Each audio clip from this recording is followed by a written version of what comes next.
No niin, arvoisat katsojat.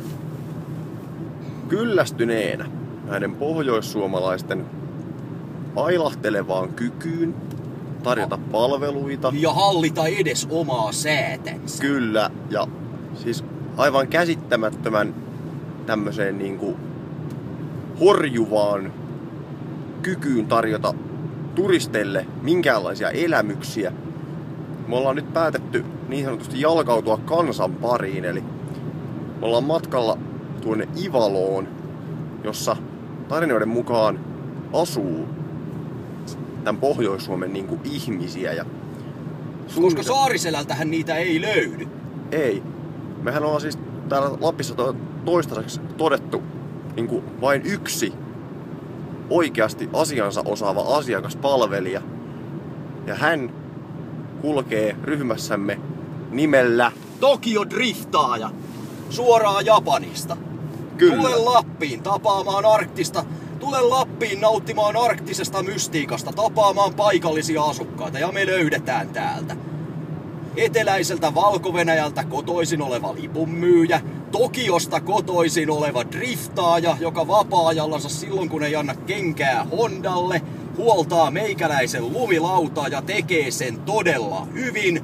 Kantit on niin terävät, että ajan niillä huomenna aamulla partani. Ja pyydän huomauttaa, minä en ole rasisti. Minä tällä kommentilla ainoastaan ja vain haluan kysyä, onko meidän peruskoulujärjestelmässä jotakin vikaa? Se pitäisi ottaa nyt kantaa ehkä siihen, että kun Lappia pidetään tämmöisenä niin kuin mestana, jota markkinoidaan aika vahvasti niin kuin joulupukin avulla, niin me annettiin siinäkin suhteessa lappalaiselle turistibisnekselle mahdollisuus ja tultiin Rovaniemen kautta tänne Pohjolaan ja me pysähdyttiin 7:30 aikaan täysin napapiirille. Älä kerro sitä vielä kameralle, näytetään se kun mennään takaisin. Aivan, ja kun me tulemme takaisin ja näytämme mitä siellä tapahtuu, niin te ette usko silmiänne, te väitätte lautaanne asti, että me olemme manipuloineet ja väärentäneet sen videon ja meillä ei ole mitään keinoa todistaa, että ei. Tämä on täysin autenttista kuvamateriaalia, koska se mitä te tulette näkemään on niin uskomatonta, että sitä ei vain yksinkertaisesti pysty ihminen uskomaan. Se ylittää teidän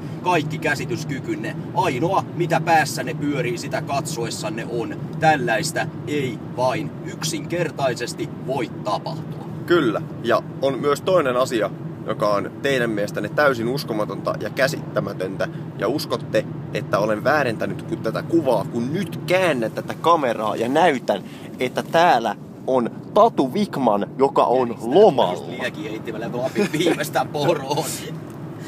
No niin. Odottaa, että Ansa Minesko tulee syömään se. No niin, hyvää päivää. Tässä ollaan tulossa reissultamme kotia päin ja me ollaan tavattu aivan loistava suomalainen asiakaspalvelija. Hän myi meille juuri äsken aivan loistavaa safkaa Lauran Grilli-nimisessä paikassa. Kiitoksia siitä, mutta nyt... Missä on ne porot?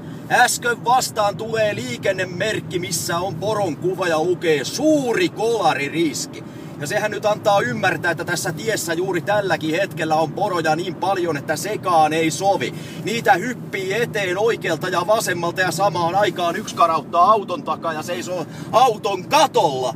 Niin missä on porot? En näe. Jälkiä löytyy ja nyt alan epäillä, että siellä käy joku paikallinen painamassa niitä sinne jälkikoneella. Ja ihan turhaan tulla siellä Facebookissa kommentoimaan, että silloin kun minä olin Lapissa, niin silloin niitä poroja kyllä oli.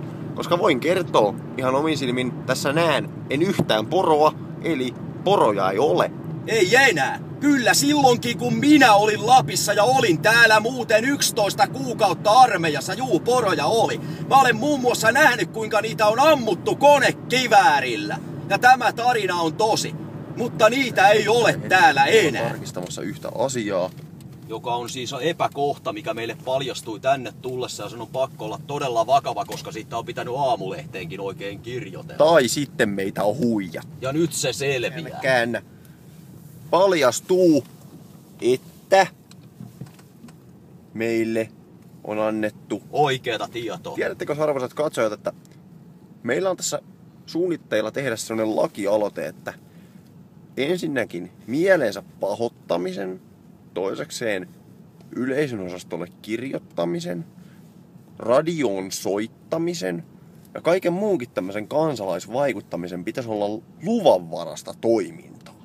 Tähän olemme nyt päätyneet sen takia, että emme päässeet rinteeseen, joten meidän on pitänyt miettiä koko päivä, miten maailmasta tehdään parempi paikka. Kyllä, ja ratkaisu on ollut tämä, koska meillähän on siis kerrottu, että täällä paikassa bensa on niinku aivan härkäsen kallista. Se on järkyttävä, se on tragedia.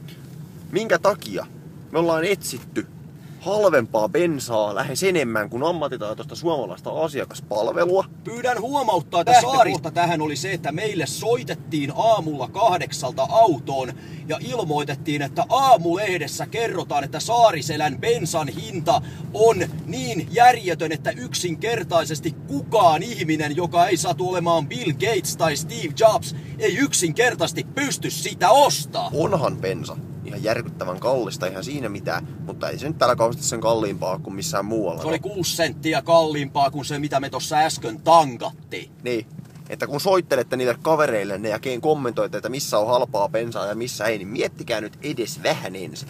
Ja miettikää aika paljon enemmän ennen kuin menette avautumaan siitä mihinkään niin kuin kansalliseen mediaan, koska eihän sitä nyt voi ihminen kestää. Ja yksi asia. Toistaisekseen ainakaan meille ei ole vielä paljastanut, että Saariselän bensa sisältää hevosen lihaa. Ei. Ja vaikka sisältäisikin, niin aivan sama. Niin. Tässä niinku me juuri äsken todettiin myöskin se tässä samaisessa pohdinnassamme, että mitä väliä sillä on, jos Ikean lihapullat sisältää hevosta. Paitsi se, että miksei sitä myydä meillä, jos sit on myyty kaikille muille. Minä vaan kysyn. Kyllä, se on ensimmäinen kysymys. Ja toinen on se, että Ikea myy lihapullia. Se on pulla, jossa on lihaa. Kyllä sitä saa myydä, on se hevosta tai ei. Sama jauheliha. Se on liha, jota on jauhettu. Ei tehdä asioista vaikeita. Keskitytään asioihin, jotka on niin kuin jollain tavalla merkityksellisiä. Kuten vaikka näiden videoiden tekemiseen ja Tokyo Driftaajan fanittamiseen. Nyt mennään tästä sisälle ja sen jälkeen tunnettua suomalaista ikivihreää kappaletta lainatakseni Meikä saunoo.